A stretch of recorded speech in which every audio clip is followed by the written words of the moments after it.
I'm Eric. Hi, I'm Sydney. This is Hallmark Mysteries. And more. How you doing, Sydney?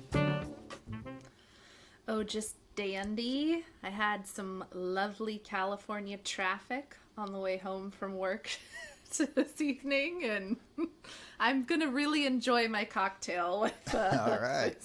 with this discussion. Bottoms up on the cocktail. I worked from home today, so I cannot feel your pain.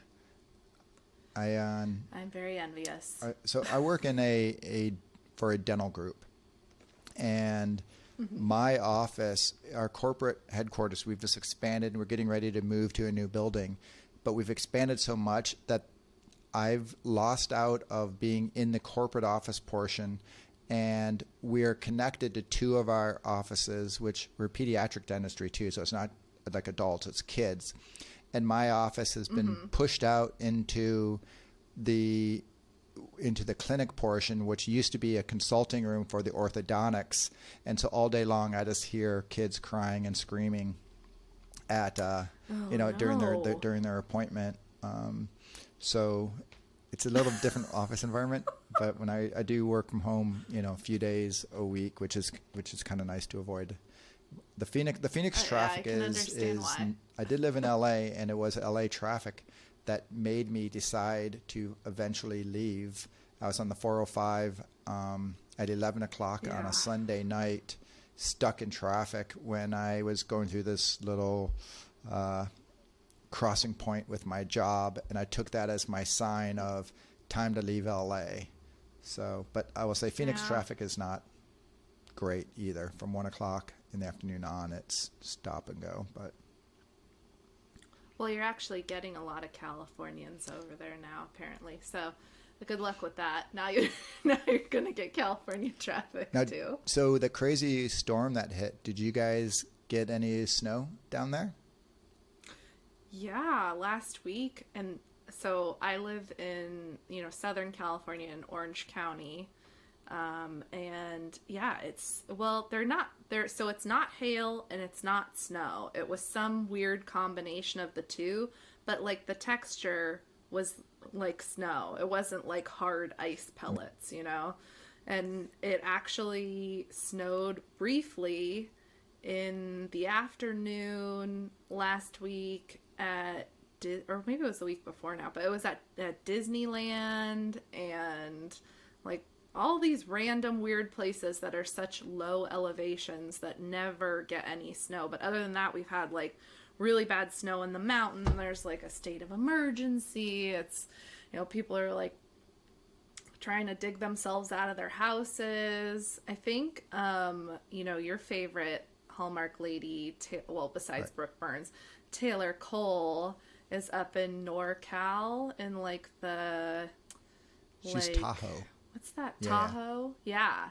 So I feel like they got a ton of snow. They were on a Facebook Live with her and Benjamin, and she said they've had, I swear she said it was 600 inches this year, which is crazy. Yeah. Honestly, I think a lot of us laughed when they were saying the projected amounts of snow that were coming, even for closer mountain resorts like Big Bear and Lake Arrowhead. Nobody thought it was gonna be this bad, but I don't know. I guess the snowpack is probably pretty good now, and we don't have to worry about our sprinklers. It sounds like you had down there in Orange County, you had the Hallmark snow. That it's not quite snow; it's that weird texture. Yeah, you look up, you're like, oh, it's gently landing on my face. Oh, perfect. Okay, so we talked a lot about weather and put all of our listeners to sleep. So let's bring them all back. Okay, cool. Today is going to be a fun day. We've talked before what we're going to be doing with some deep dives into some of the classic, as Hallmark calls them, signature mysteries, or way back in the day, the wheelhouse mysteries or the wheel mysteries. But today we're going to talk about Crossword Mysteries, all 5 episodes. We're going to touch on each, tell you a little bit about them, talk about the characters, talk about the mysteries. For people who maybe haven't seen them, hopefully will get you all excited to go ahead and binge them. Or if you have seen them, maybe, you just sort of get our take on it and, have some fun with it.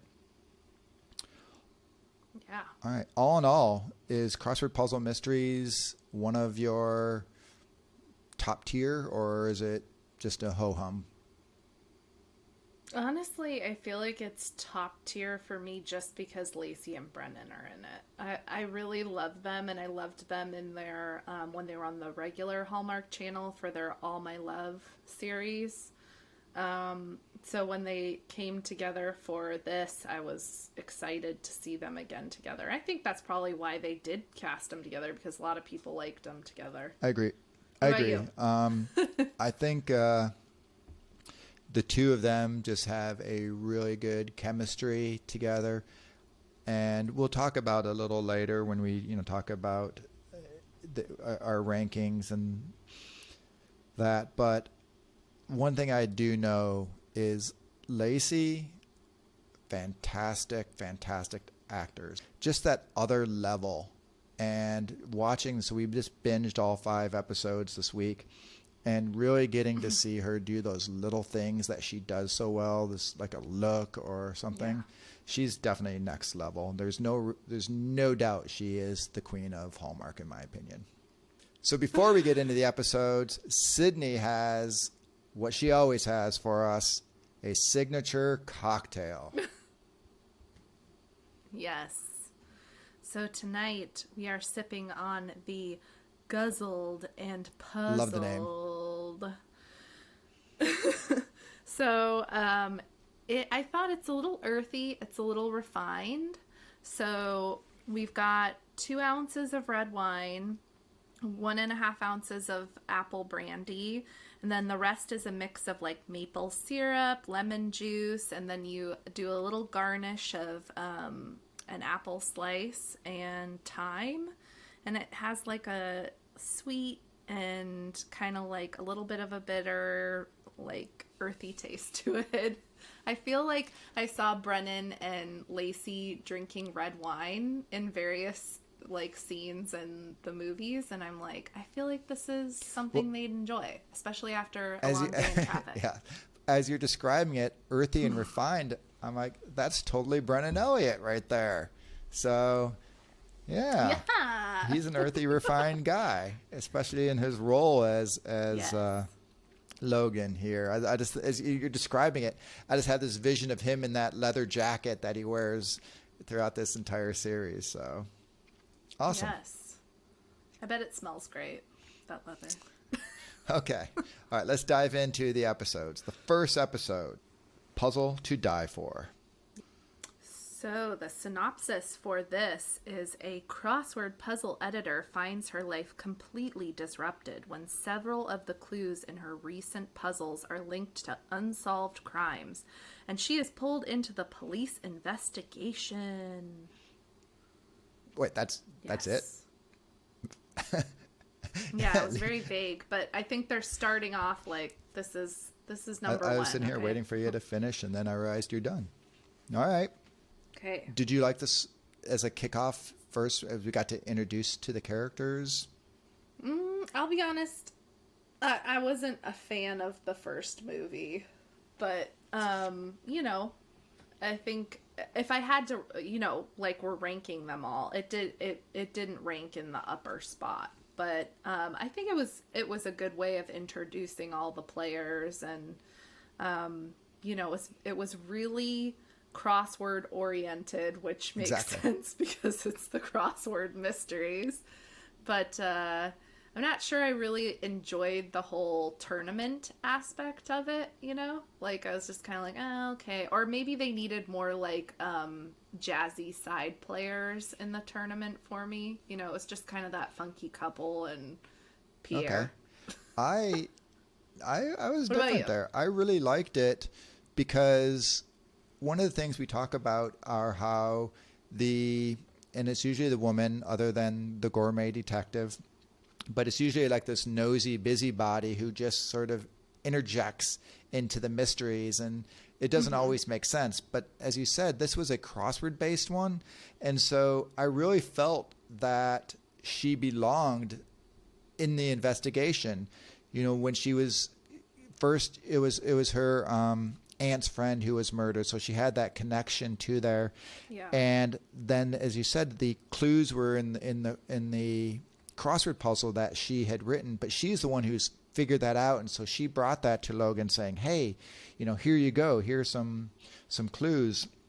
And I thought he was pretty dismissive.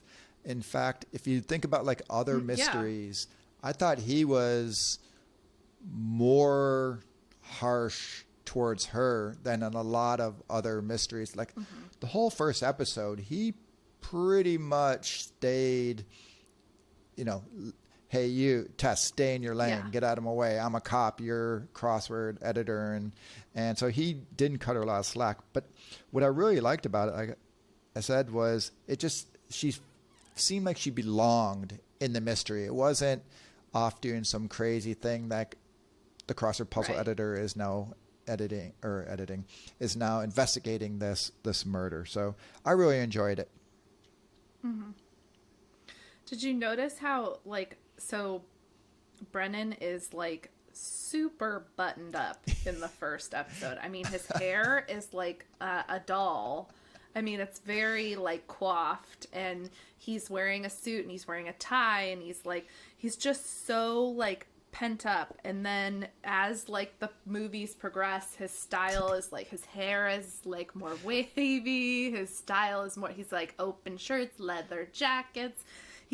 It's almost like as the relationship evolves, so does his style. He's now like letting himself be free to like explore this with her. And I thought, kind of see it happening. It's funny, that's in my notes too, is his haircut in the first, as you said, tight, very gelled, and in the end, now I don't know if it's a COVID thing, because I don't know if it had to be around that time, but his hair definitely by the end of the series is a little shaggy. He's got those big old sideburns going and everything.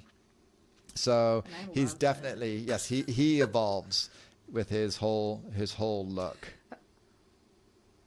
And I just have to say, like, I really liked her desk mate, the guy who was on the crime beat. I thought he was like a good side character, and I'm like sad. And should I say we can it's not revealing the final color. Okay.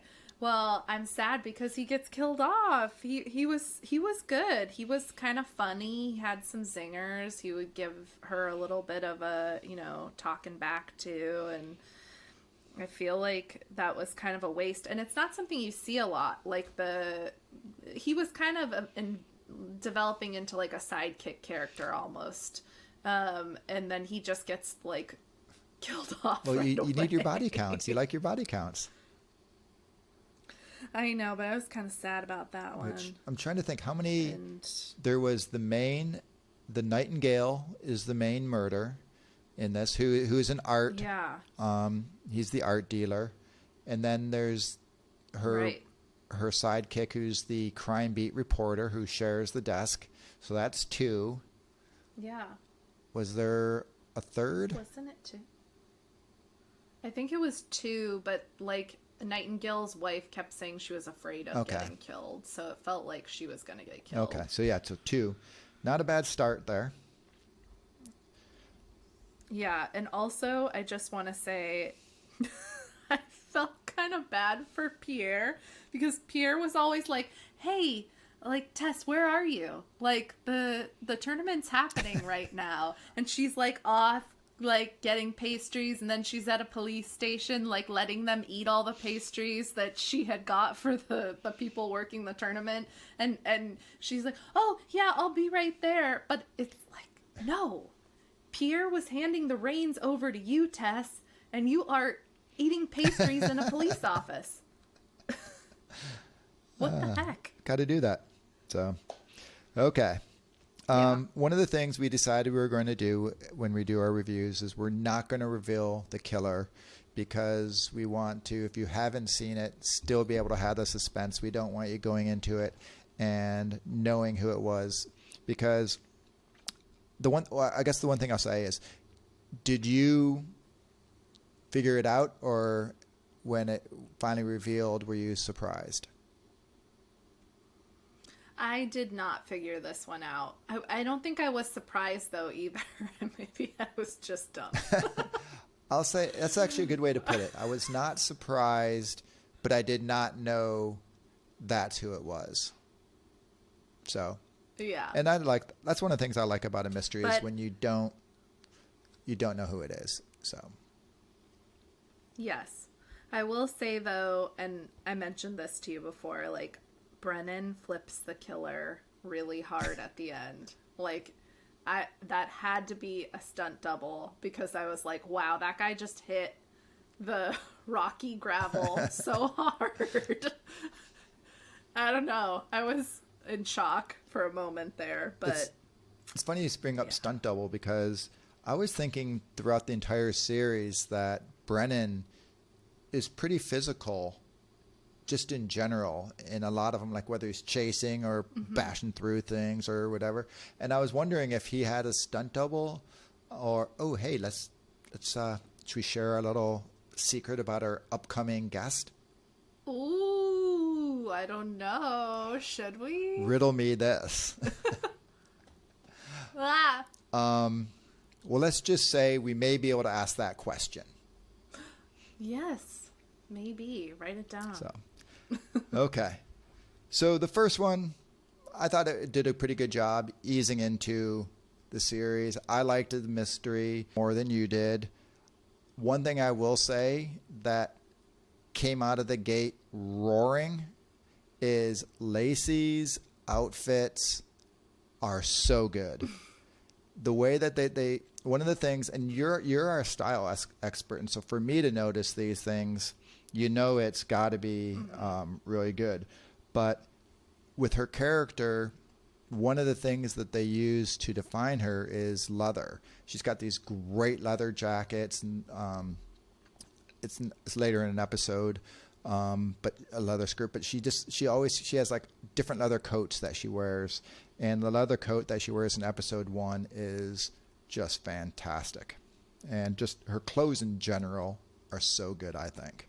I agree. It's very, like, they're setting you up to realize Lacey's not just frilly and floral prints. She's a leather, dark colors New Yorker, and she's sleek, and she's wearing really high heels, and she can...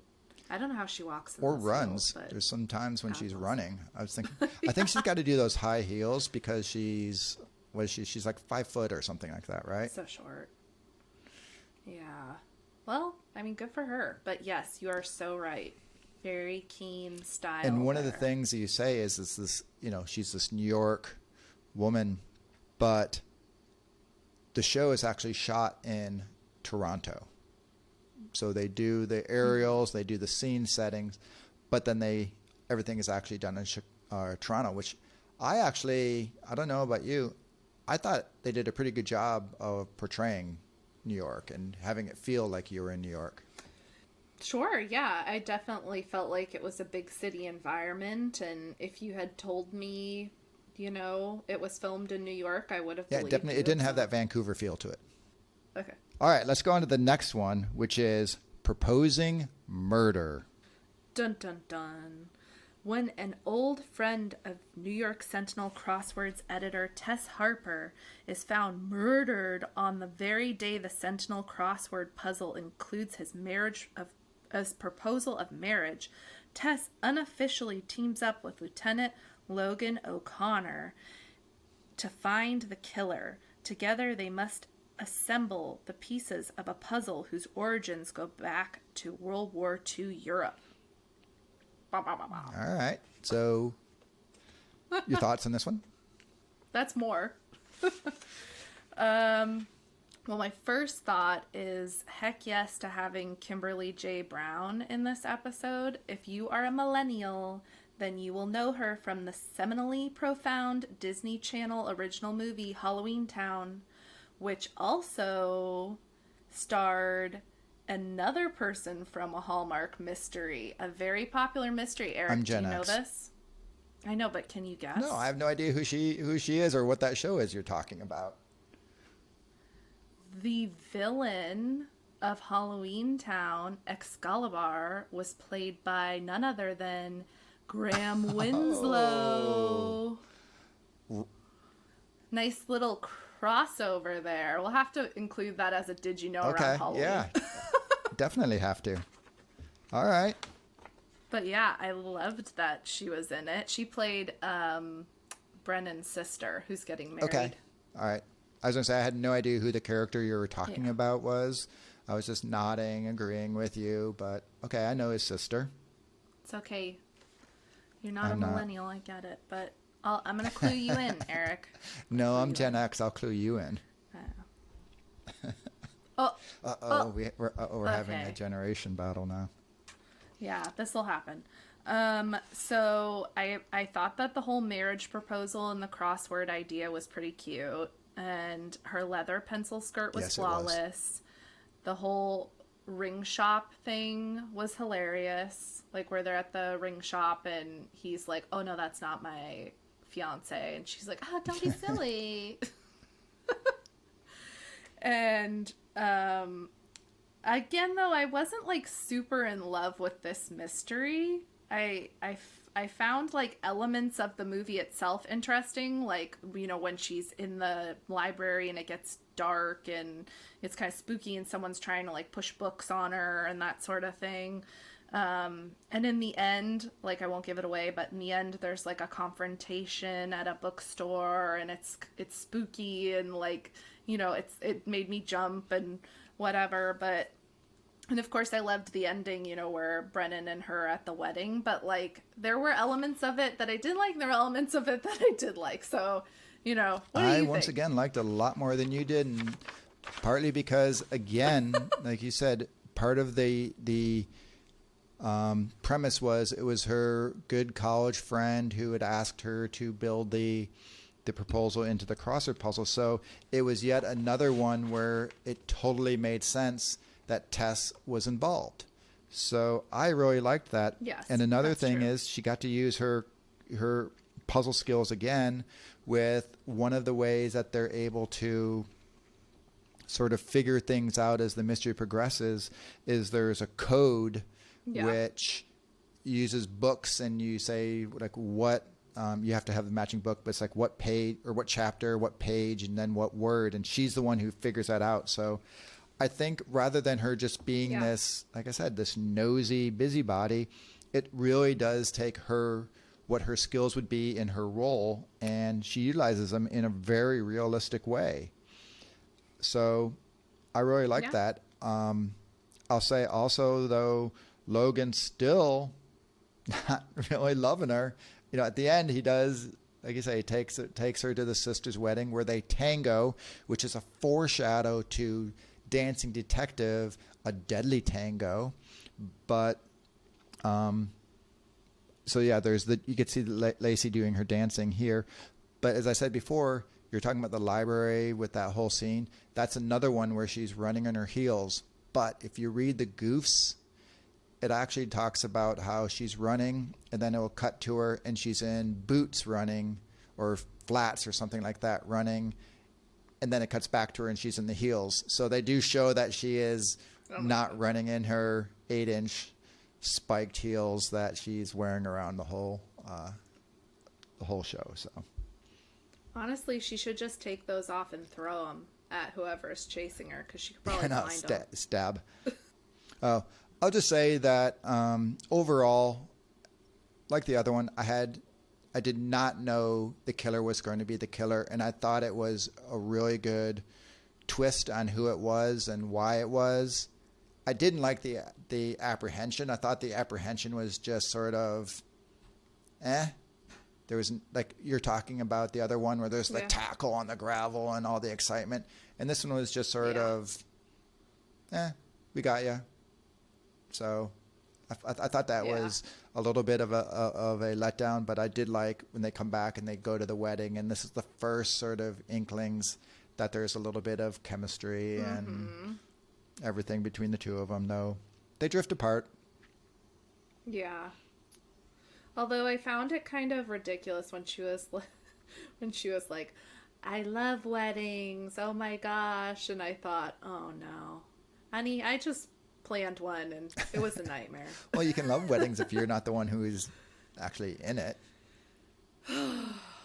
Yeah. That's what I I tell people who are going through it, like you when they're in it, of just chill, relax, because it's such a stressful thing. It turns into a blur. You don't remember half the night because you have every person wanting your attention and all that. So if you just stress about it, just chill, so relax. Stressful. Oh my gosh. And you're like for like 6 hours you're the most popular girl in the world. And you just want to go like, I just want to go have my cocktail. I just want to go be with my new spouse and everyone go away. Yeah. But no. Yes. But you're right about that. I didn't guess who that was either. I think I thought for the longest time. And I was like, oh. Wait, edit that out. Okay. Yeah. Anyways, you're right about that. All right. Moving on. Abracadaver, which has to be the best name of the entire series. I love this really name. Cute. Yes. A well-known magician drops dead in the middle of a dangerous trick on stage in front of a packed audience.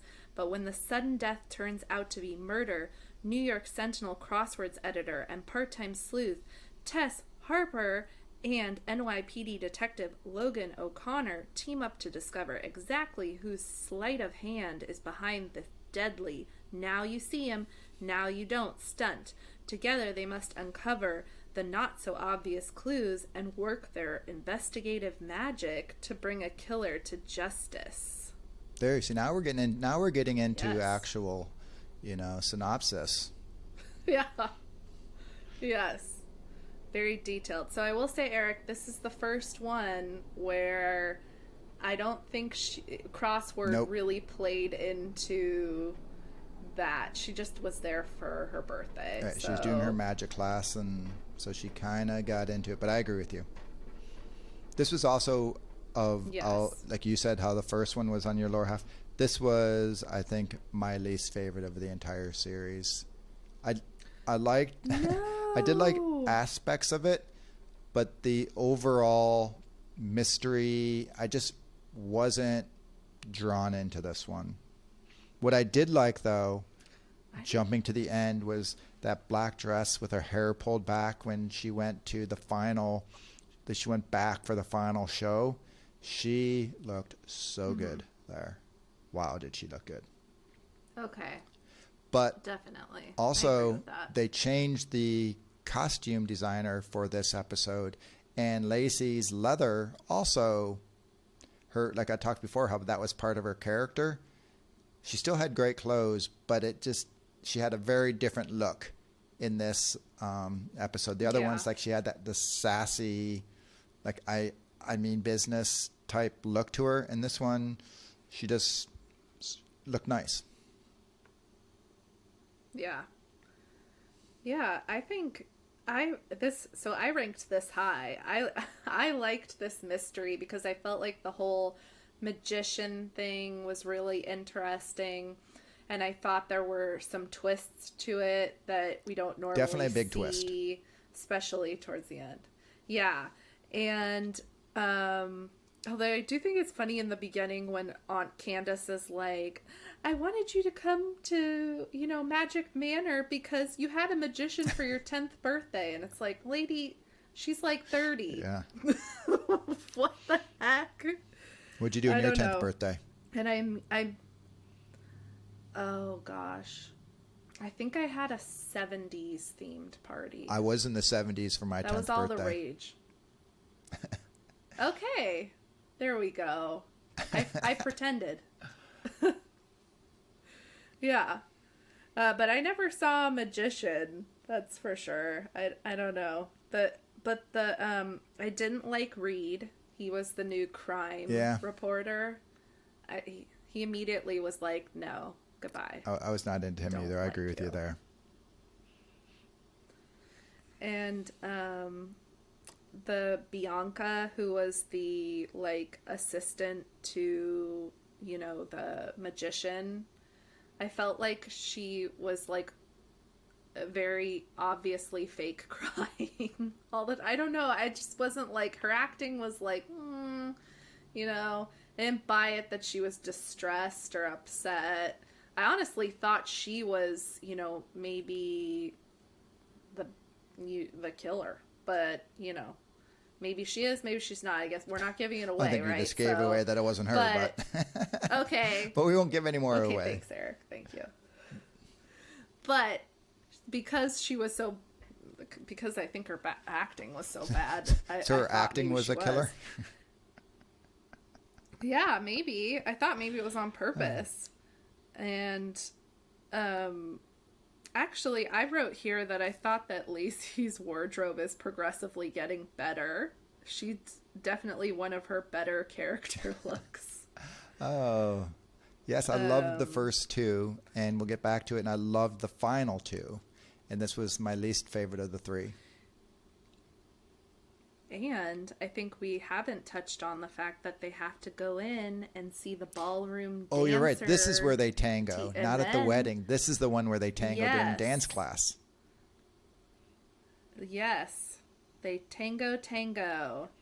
And that was interesting to me. And this is also the one where it's like, wow. Logan's finally starting, I think, to soften up to Tess.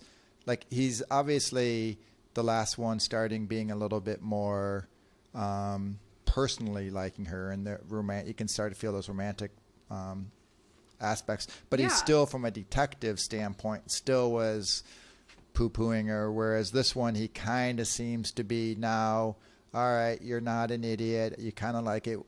Your thoughts, you've helped solve these cases. And so I think he's finally starting to trust her in that element, which I enjoyed. And like I say, there's definitely start getting the romantic tension is definitely coming around in this one. I thought I'd really like this one more because going back to those 70s, I was, as a kid, way into magic. I had all sorts of magic tricks. I would do magic shows for the family and the relatives and the neighbors, and so I was a nerd. Well, I am a nerd, but so I really enjoy magic. My wife and I, we went to Vegas a couple years ago, and her part was we went to go see Def Leppard. That was her aspect. And mine was we went and saw David Copperfield. So it just sort of shows you the difference. Oh, God. I thought for a second you were going to say Chris Angel, and then I was going to scream and turn off my camera. I guess that's like the illusion. I don't even know what that stuff is. That like weird stuff. That's not what I'm more into, the real traditional magic. And so they did do that in the show, and I was actually enjoying that, like when they show the little ball tricks and things. It's about deception, but like I said, I just, for some reason, and I will say, it actually, as we said, it had a really good twist to it, which I did not see that coming at all. But there was just something, I guess, you know what I think it is? I didn't like you're saying how you didn't like Bianca. I didn't like the magician. I didn't like the guy who ran the magic house. I didn't like the guy who was the magic teacher. I just didn't like any of those characters. So I think maybe that's what did it, because you're right. The actual mystery was really good. I just didn't like the characters. Yeah. Which is, you can't. And I guess I didn't like Lacey's outfits like you did. I take back. I didn't. She still looked adorable. You're just talking about her dress, Eric. Come on, make up your mind. She is very adorable. Okay, let's move on to the next one, which is Terminal Velocity, where we get to see our old friend, the smoocher. It's Terminal Descent. It's Terminal Descent, Eric. Wait, what? Yeah, it's Terminal Descent. I write it down in my notes wrong, and I've been calling it wrong the whole time. Terminal Descent. Oh, that makes much more sense. Because he dies in a very big descent in the elevator. It's terminal. go ahead and you can give the synopsis, as I've just completely ruined this whole episode already. Okay, after volunteering to participate in a crossword solving competition with a new supercomputer, crossword puzzle editor Tess Harper finds herself swept into the investigation of the bizarre murder of the tech CEO. Sorry. All right. Do you know who directed this one? Take no, one guess. Peter Benson. Oh, so shoot. he's the one who they all had different directors, and he was the one who did this one. And then, in addition to Peter Benson directing this one, our old friend, the kisser, Lachlan. Is that how you pronounce his name? Lachlan? Yeah, he's Lachlan, back as he's the tech CEO who plummets to his death in the elevator, in the terminal descent. The smart elevator. So. Yeah. What was that elevator's name? He was like shouting, "Oh yeah, what was floor one?" So the whole for everyone listening, the whole building is controlled by this artificial intelligence that all you have to do is say, and I forget what her name is, to like Marilyn, whatever. Marilyn, turn off the lights. Marilyn, water the plants. And it would do that, and then Marilyn, don't let this elevator plunge me to my death. And of course, she did not listen for that. But that's what set up our murder mystery. And this is another one where, so one of the things where I guess she did belong was there's going to be this big epic battle between her and the supercomputer of doing a crossword puzzle, and could the supercomputer, this artificial intelligence, be better than her. And based on that when she was testing it out, I'm pretty sure supercomputer would have won here, but I don't know. We'll give Tess, since we never got to have it, we'll say Tess could have won. No knock against her, but wasn't it? It was a supercomputer. Wasn't it called BB? Big Brain something? It's like BB floor 1. You can edit this out. just saying. I think it was. Maybe it was BB. Oh, BB. BB. Yes. Big Brain. That makes sense. Something. I feel like the one that becomes her desk mate in this one says what the acronym is. I can't remember what it is. I should have paid attention, but yeah, we could have all paid more attention. I didn't. Yeah. Also, I just want to do like a shout out to her desk setup because it was adorable with her little vase of flowers and her, pops of color on her open desk. Yes.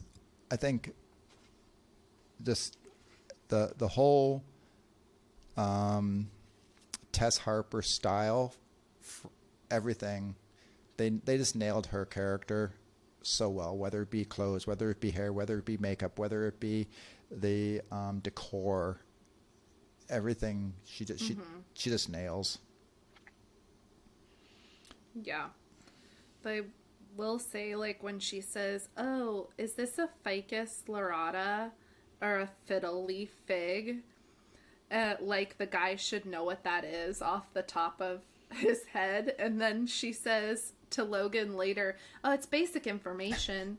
And I'm like, no, the species genus of fiddle leaf fig is not basic information. But I appreciate. I think she was thinking like this guy who waters the office plants is some sort of botanist or something. I don't know. Look, I had a guy who watered the office plants. And he was just stoned all the time? He did not. He just would talk to him. He told me if you talk to them, they'll start growing towards you.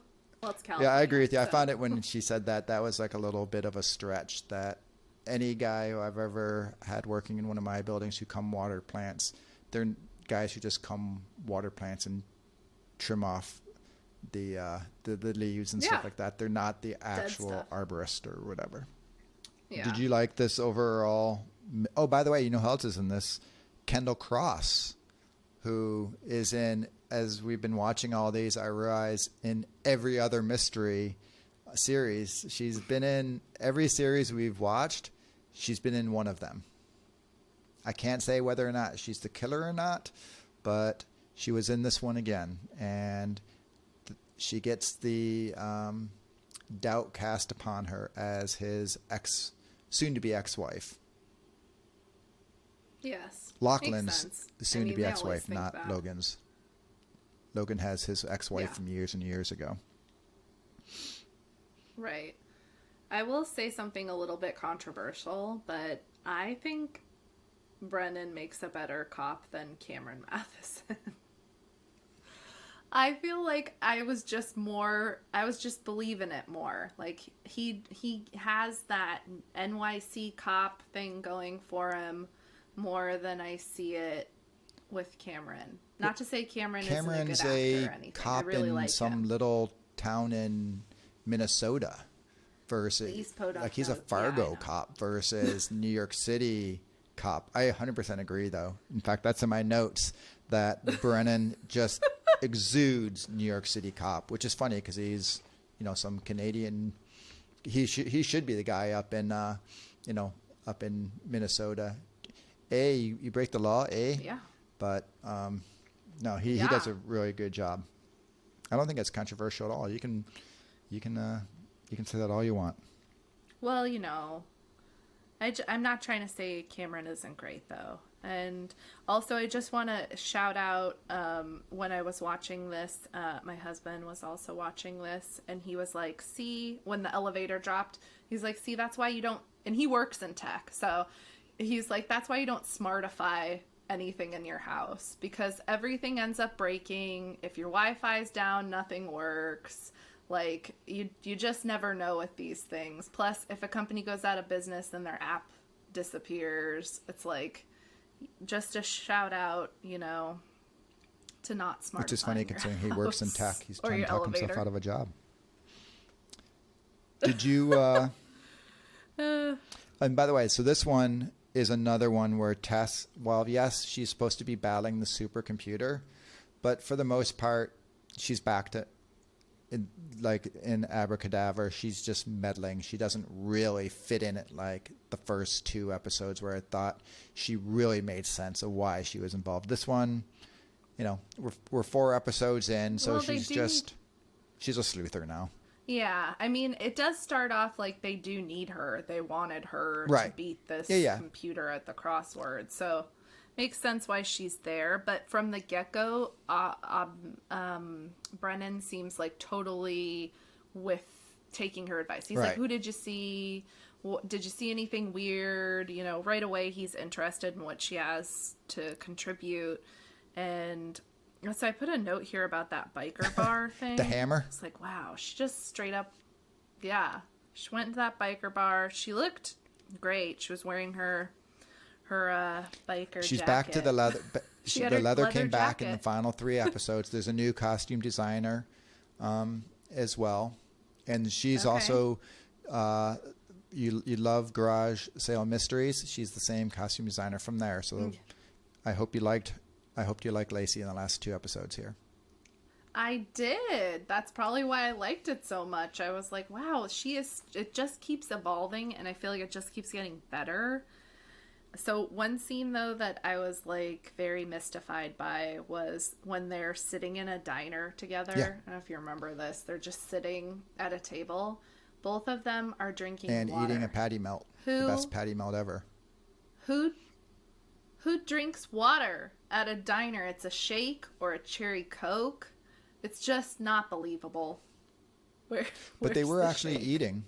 Well, I just don't buy the actually, that's a water good point. aspect. That's all. All right. Yeah.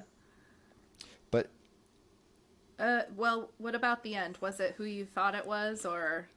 So this one, I will say, I just found it kind of a hodgepodge at the end. I know, but I also kind of didn't care. I take it back. I think I put this one below Abracadabra because, like I say, Abracadabra had such a good mystery, such a good twist, all of that. Whereas this one, I liked a lot of it, and then the ending, when they revealed it, it was just whatever. Kind of one of those ones where they just needed an ending, so they ended it. Okay. What about you? That's fair. It was who I thought it was at the beginning. I feel like we see this person in other Hallmark mysteries. At least I can name, like, he was in, like, Mystery 101. I'm giving it away again. That's right. Okay. Committed Wait, this so crime. from the very beginning, it's who you thought it was. Yeah. Okay. Yeah, and I don't know why. I feel like in other movies that I've seen this person in, they kind of give off that vibe a little bit, like, conceited or smarmy, and so I thought this is it. I didn't know who it was, but when it finally revealed itself, like I say, it just sort of, I think they peeled away everyone else it could be, and it was the only one left standing. So you knew where it was going, just because everyone else had already been eliminated, basically. Yeah. All right. That's fair. Our final one, Riddle Me Dead. Oh my gosh, Tess gets invited to be a part of a popular game show, but when the host is unexpectedly murdered, she and Detective Logan O'Connor seek to uncover who was behind it all. Okay. I like this one, and I think she belonged. Her role in this was, it was kind of like a Jeopardy-esque show, and she did video clues for this trivia show. So it made sense. She was in the part of the actual show. They taped it, and so she was watching it. The producer of the show, well, he wasn't the producer. He was, I forget what his actual role. He was one of the executives of the show. He was her ex-fiance, we discover, so she really had a connection. So I think we're back to like the first two, where it really made sense that she was involved in this caper. Yeah. Oh, I loved the whole this is Tess's ex, Hunter, angle. I thought it was like great jealousy to ignite the whole Logan, Tess, Hunter circle. And by far, I thought it was the most interesting mystery. I loved the scene when he says, "Oh yeah, back when Tess and I were engaged," and Logan's reaction and Logan's partner, she's just like, "Oh crap," and Logan's just like, and she's like, "Come on, Logan, we're gonna get out of. We got to get you out of here because this just got too crazy awkward." I thought that was a great scene. Yeah. It was great. And I love that partner, too. He had, like, a different partner for 2 episodes. Yeah, I liked her. She was my favorite partner. Yeah, I was glad to see her back. So, yeah, you're right. That was great. I wrote that. I'm like, Logan's partner's back. It would have been a lot cooler, though. See, this is me and my mystery hopeful of 2023. If had turned out to be the villain, because that's what I was hoping for. I mean, he wasn't like a nice guy, really, because he was. But you know, I'm giving it away again, Eric. Jeez. Well, you're not giving it away. You're giving away who it's not. So, actually, no, that is a pretty big one, because you do think it's him all the way until the end. Oh, well, okay. I thought it was really interesting to see, I don't know what the actor's name is, but he played Marlon Freeman. He was, like, basically the top executive at that show. He also played Aida Teagarden's love interest in the beginning of the Aurora Teagarden mysteries. And I was so sad when he left, because I thought he was such a funny guy. He was always begging her to go out with him, and she was like, no, I really can't. But I was glad to see him again, because I think he's a really good actor and he's funny. He's kind of I guess I tried blocking out Aurora Teagarden so much that I did not put 2 and 2 together, but you're right. That's exactly who he is. That's all right. I'm going to let it shine through, Eric. I'm going to let it shine through. No, so we did our little oh darn, we did a Who Would You Rather. That's supposed to be on Wednesday, and I did it on a Monday. or a Tuesday. It's okay. But the who would you rather be in your book club, Amy Winslow or Aurora Teagarden? And Aurora Teagarden got slaughtered. It's like, I don't know, 98% Amy. So I'm not alone. Yeah, well, that's what happens when you leave and you don't make any more movies. I mean, you're starting to lose that fan base. Or you're just about well, Amy left. I think people are... Jill Wagner's left. People are still hopeful that Amy's going to come back. They don't think she's and she's people are but Candace, happy that Candace left. So yeah, I think that there's like mixed reviews. She's just such a bad actress. But she's worse than Bianca. Oh well, you know, that's saying a lot. I swear you can see her like eyes move along the cue card when she's delivering her lines. Oh, so, God. all right, we're not talking Aurora Teagarden. We're talking about Riddle Me Dead. I love game shows. Okay, I will not lie. I watch Jeopardy every single night. I get way more invested in Jeopardy than probably I should. Good. So I tape all the different game shows on Game Show Network. And who is over there on Game Show Network? Can't be a podcast if we don't mention Brooke Burns. So she does Masterminds. Love all those shows. So I really, really enjoyed that. The game show aspect. And that's when we go back to the 10 things we wanted. We said a game show mystery. So this kind of in a little nutshell was a little bit of a game show mystery. Even though the hosts weren't the sleuthers, it did revolve around a game show. And I thought it was really interesting the way that they did weave it in with the show, with the contestants, the producer, like the different angles of the different people. So I thought that was really good. And I am going to, have to do a like play-by-play of Lacey's outfits in this one because this was I agree. The so poker look for me was... There was that gray animal print sweater that she wore. So good. She had the plum dress with her leather jacket on. Fantastic. Mm-hmm. She at the very, when she went to that poker game and she had that black dress with her hair pulled back and her makeup, she looked so good.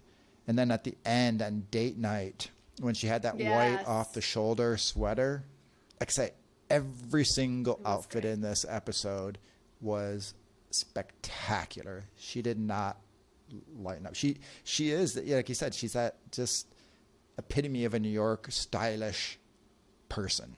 She nailed it. Yeah, especially when they cut her hair. It gave it more of like an edge that like a New York City girl would probably have versus the longer It was funny. look. Like the second episode and this episode, I thought her hair, like she always has great hair, but the second episode and this episode, her hair, fantastic. Just so good. Yes. Fantastic hair. And of course, you know how it ends. We finally get it. They finally kiss.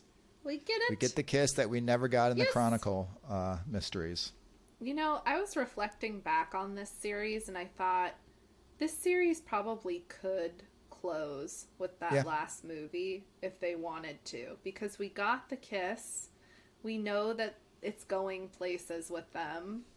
And, you know, it just seemed like things were wrapped up. More so than most of the mysteries. It's kind of like when we talked to Benjamin, what he said is like one of the things that makes these shows really interesting is having that sexual tension, and then once you release it, where do you go? And I think that's hard for a lot of shows to do. And so you're right, it is a perfect stopping point if they do choose. Now, could they go again? Sure. Do we think they're going to go again because the dancing detective? Probably not. And I think if they really, if Lacey wanted to, being the queen of Hallmark, they probably would have done it. But you're right. It is a really good closure. And let's just talk about that kiss, though. Go. That was the way she just, and when I was talking about her acting, when they were right about to kiss, and like he just, he finally opens himself up because he's always, he even makes comments about how the O'Connor men keep things close to the vest and, we don't show emotion kind of thing. So he does sort of bring that up. And at the very end, when he finally is like, letting you in was the best thing that ever could happen to me. And then the look before she kissed him, she just gives him a look. There's an extended look. And man, like you didn't even actually, that look was so good. You almost didn't even need the kiss. Now you did get the kiss. And then she pulled back and looked a little bit more and then put the head on their shoulder. It was, once again, all these Mystery 101 people will talk, Travis and Amy, but this did not go second fiddle to that. This was as good as anything that Amy and Travis has done. I've talked about the kiss. I love that second kiss between Maggie and Henry and the gourmet detective. But this one, this may be the most passionate one, in my opinion. Yeah. I'm sure people will fight you on that. But and they'll all come from Mystery 101.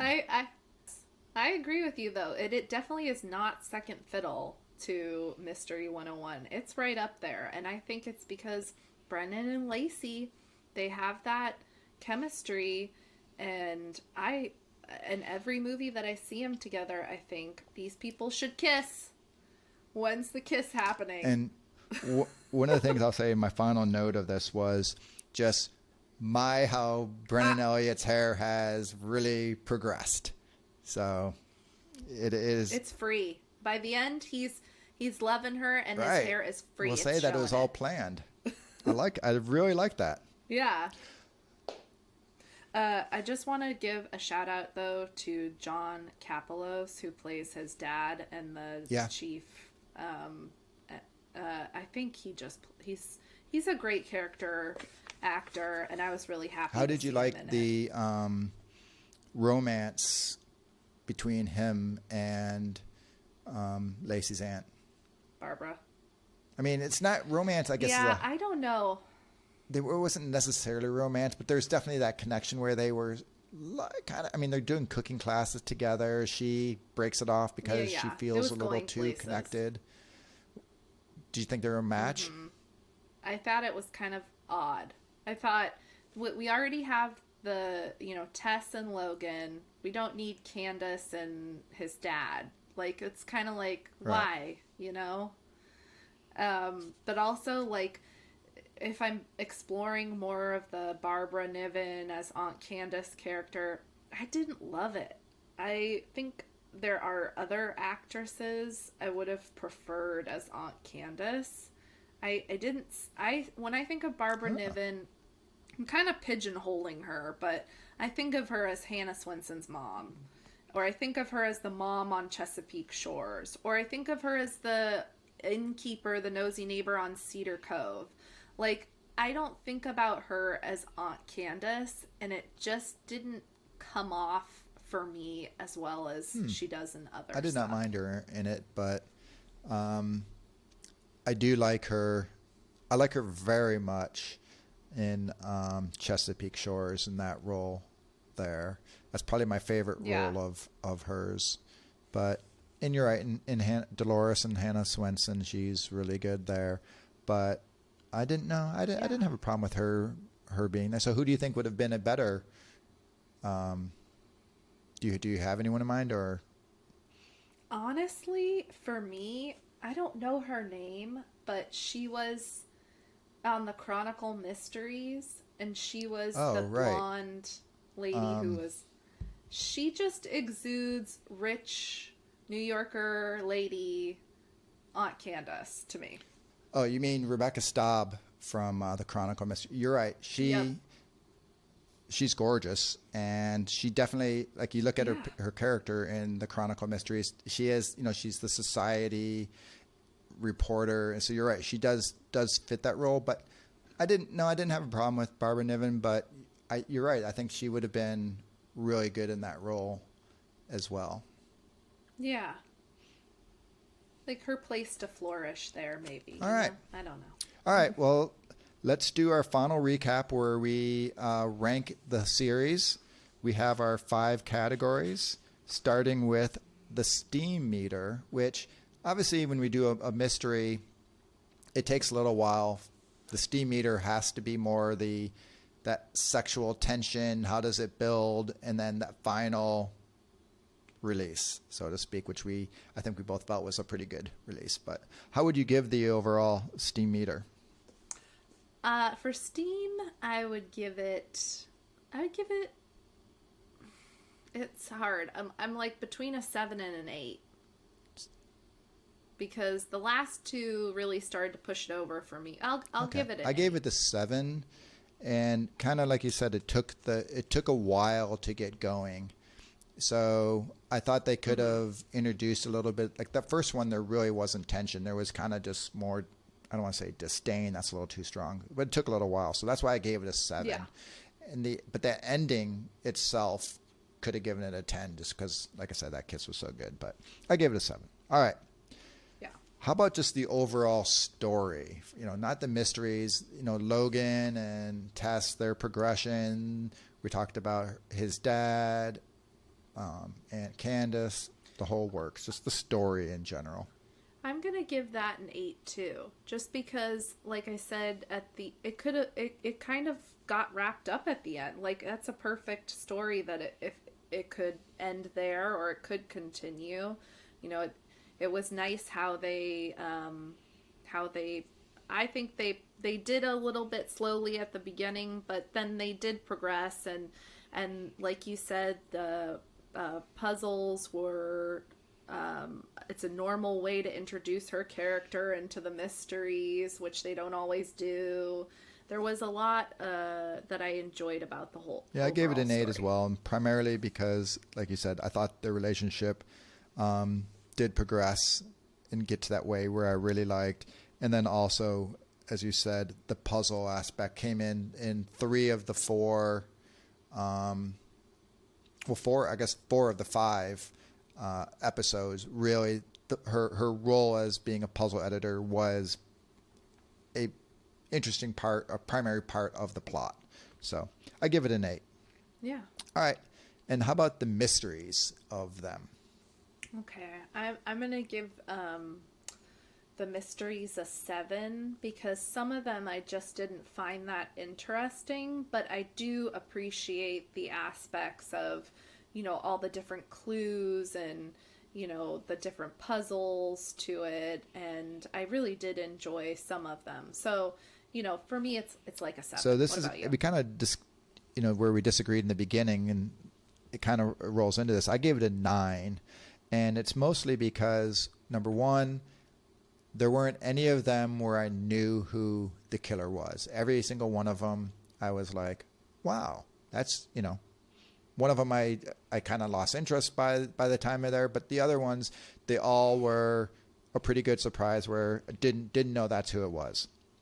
And then, as I said, the 3 of them really had her puzzle skills came into play and was part of the plot and part of the crime solving. So I really liked how it really fit together. So that's why I gave it a 9. Okay. All right. Acting. Oh, 10. Same here, 10. Love it. He's fantastic. I thought you said before, he just perfectly played a New York cop. And then Lacey is just so talented. Yeah. Last one is style. I'm going to give the style a 10 because, I didn't dislike anything she wore. And I feel like the only reason I would give it lower is because I really disliked how he dressed in the first episode. But he changed so quickly, and I felt I'm going to attribute that to the evolution of the relationship, which is maybe reading into it more than I should. But I like that. I think I haven't really seen that in a lot of characters, so I'm going to give it a 10. I gave it a 10 as well, and I'll just say Lacey was flawless in every single episode. Her leather, she just had that look, was perfect. And Brennan, you're right, the first episode kind of nondescript, but after that he had the leather jacket thing going. He worked it. I thought he was fantastic. Okay, so when you add up all yours, what do you come to? 43. 43. I'm 44, so that gives us an 87. That's a pretty darn good score. I think that might be the highest we did so far, maybe. Yeah. So I think we also did an entire series. So if we did That's like an individual episode, it may come in lower, but when you look at the totality of it, I think that probably helps. But it does probably solidify that this is definitely one of the better mysteries that Hallmark has put out. Yes. Which brings me to what we're going to be doing soon with March Mystery Madness. So for all of our listeners, what we're getting ready to release is a mystery bracket challenge for all 25 Hallmark mysteries. We're not including the one-offs other than Nikki and Nora and Francesca, Quinn PI, as well as Cut, Color, and Murder, because we're expecting all of those to have additionals episodes. They weren't made to be a one-off as far as we know. But all 25. So we're going back to Jane Doe, Mystery Woman, McBride, all the way through the Curious Caterer. And you're going to be able to have challenges where we'll pair them up and we'll have head-to-head challenges, and it'll go until there's ultimately the top mystery that's going to be voted on by you, our fans. What do you think? Yes. You think this is going to be exciting? I am excited. Very excited. Do you think there's any mystery in who's going to win this? I Literally, don't know. there may be mystery in it. I know, the name. right? Those fans come hard. I'm hoping that we rally for some of these other mysteries too, though, because there's a lot of really good ones. Maybe some you don't even remember, and it's time that you get to watching them. Yeah. And if you go over to our website, which is hallmarkmysteriesandmore.com, and under the fun section, we do have a page with the bracket where we have seeded all of the series from 1 through 25. Number 1, probably not a surprise, is Mystery 101. Number 2 is Signed, Sealed, Delivered. And I think my prediction is it's going to come down to those two. That's why they're seeded 1 and 2. They also have the most, in my opinion, crazed fan base. So, justifiably so. They're both great series. But so once again, you can go over, you can follow, you can fill out your bracket, you can see how you do, and then there'll be daily voting. We'll probably do at the beginning 2 different challenges a day, and they will progress through just like they do in any other bracket challenge, like the basketball with March Madness. I think it's going to be fun. Awesome. I do too. I'm excited for this because not really ever excited about the basketball one, but you know. This is more your speed? This is totally my speed. And we have one other surprise for all of our listeners and followers. We have crossword puzzles that were published for the Crossword Mysteries. So there's 3 of them. So if you go over to our website, you'll be able to download them. You can do the crossword puzzle. You can see how you do. There's the key to see if you get it right. It's just fun. But those are available over on our website as well. I'm excited. I mean, we just watched all these, so I better get all of them right. Tell me, do you have the fiddle leaf fig as one of the answers? I don't know if that was one of them, because these were actually ones that Hallmark actually made back when these episodes first aired. So I found them in the dark web of Hallmark. Maybe we should call it the magenta web. Magenta. Perfect. All right. So there we go. For everyone, we highly recommend that you should watch Crossword Mysteries. If you haven't, if you have, maybe give it a rewatch. So. Agreed. And as we always like to say, please, if you feel up to it, give us a review. Give us some stars. How many of you think we're worth over on our podcast? We greatly appreciate it. And give us a follow and a like over at our Instagram, Hallmark Mysteries and More, where we spend our time updating you on mysteries and giving you that mystery content. And you definitely have to make sure you're over there following us. Otherwise, you won't be able to participate in the Mystery Madness voting. Mystery March Madness. Okay. There we go. We've wrapped it up. I hope you guys enjoyed the deep dive, but it's time for us to say goodbye. So Good night, Sydney. Enjoy your earthy, refined cocktail. Oh, I will, Aaron.